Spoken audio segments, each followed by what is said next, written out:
Welcome back. You're watching Live from Paris on France 24. It's time now for Media Watch, when we find out what the journalists here in France are talking and tweeting about. James Creedon's here for that. Hi there, James. Now, Nicolas Sarkozy's dirty secret is out. He can't speak very good English. No, not really. Carla Bruni has been known to interpret for him, actually, on certain trips.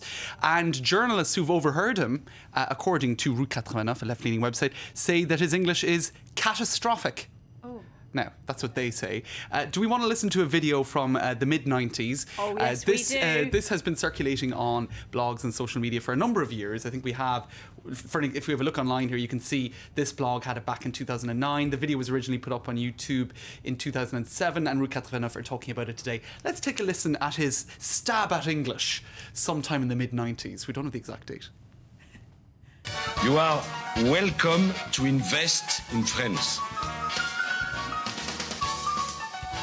We will be happy to help you make money in France and, of course, to make some money with you, for us.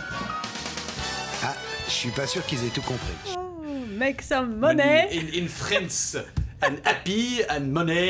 It's really. He seemed to find it quite amusing, though. He seemed to be enjoying himself. He was in good form. He was very charming in his ineptitude. He's more charming in English than he is in French, perhaps. Maybe so, because it slows him down. He's a little bit, quick and perhaps a bit manic at times. Yeah. So speaking English actually chills him out. It's great. Yeah. So in any case, that's Sarkozy. Now that's worth pointing out that he's been taking lessons in English since 1995. Good. Glad to hear it. Probably has improved since. Because I was just thinking, the whole time I've been here in France, I've never heard him speak a single word of English. Protocol requires that they speak in French in public, even overseas. And of course, France as a language that has international aspirations, it requires the president to speak it. But of course, behind closed doors and at summits, it is useful to be able to speak English, for tete-a-tetes in private. Because I always wonder, when he greets Angela Merkel, the German Chancellor, and they have a little, whisper in each other's ear. What language do you think they're speaking English? Or she probably speaks French. An awful mixture of French and German. Who knows? Who knows? I think it usually is English, I think. Right, well, will we take a listen to François Bayrou speaking to Jim Bitterman of CNN a few days ago? Now, he makes a better stab at the language of Shakespeare. Let's take a listen to his attempt. A lot of French people say, when you told us that it was a very great danger of debt and deficits, you were right. So we come with you to win. Oh, he fell into that old trap of saying the silent B, didn't he? That's right. It's debt, silent B, Francois. And he also said, we come with you to win, which makes no sense at all. So he'd have to reformulate that. And what he probably meant is we're behind you or we'll vote for you, but we'll come with you to win isn't correct English. No, you so can't Francois say that. will have to. Do we think he was better than Sarkozy? He was better than Sarkozy. What are we giving Sarkozy out of 10? Well, I suppose we should add a point or two to Sarkozy for 15 years of English classes since that video was taken. Come on. Right. That's all the evidence. 7 out of 10 for Francois and 5 for Nicolas. Giving, all right, okay. Let's see if Francois Hollande can do any better. He was in the London. Socialist leader, That's right. He was in London in February. Yes, saying that there are no communists left in France. That's right. That's right. And so he had to speak some English when he got off the Eurostar. So let's take a listen. Now, remember his slogan is Le changement c'est maintenant. Change is now. So he translated that for the English over the border channel. Real change Now. Everywhere.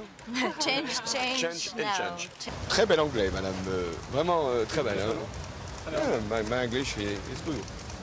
There he is with a very smiley so Ed what he said but at what the was he end, saying? He what didn't he speak said at in the English. end is, I speak very good English. Oh. But we didn't really hear him speaking much English. Now, the thing is, Route 89 is a little bit more restrained. They say his English is less catastrophic. Oh, because he doesn't speak it. I'm sorry, that's not fair. Right, and that he'd have less of a need for an interpreter. So there you go, a little look at the 3 frontrunners in the presidential campaign. Now, of course, France and the French language, very prominent, very international in their own right. So English wouldn't be as important as it would be for other leaders. We'll put it that way. Maybe they all speak German. Might be more useful. Behind closed doors, who knows? Who knows? All right, there's been some more controversy though, hasn't there, in the campaign overall. Sarkozy in trouble with immigrants once again. What's he done now? That's right. Well, it's a member of his camp this time, Laura. Yes, sorry, and now, remember, he's threatened to pull out of the Schengen Agreement.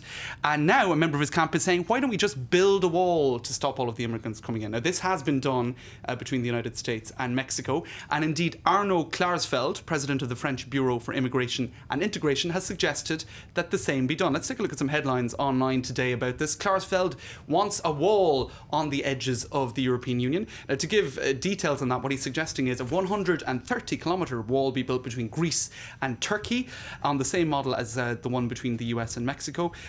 He points to the fact that Rome knew 4 centuries of peace because of a wall that it built to stop the barbarians coming in from the north. In any case, it's a controversial measure. The Greeks already looked at this about a year ago, proposing to build a shorter wall of about 12 kilometres. It got a lot of criticism, including from the UN, who called it, I think the word they used was, where is it again? Anyway, a lot of criticism. Unconscionable. I'm just guessing. Look, I don't know it's a controversial measure and probably an electoral measure in advance of the April presidential election. All right, James Creedon, many thanks. Thanks, Laura. Indeed, that's it for Media Watch. Now it's time for web news, and Unite for Syria is the latest online campaign aimed at boosting morale as the uprising passes the 1-year mark. Take a look.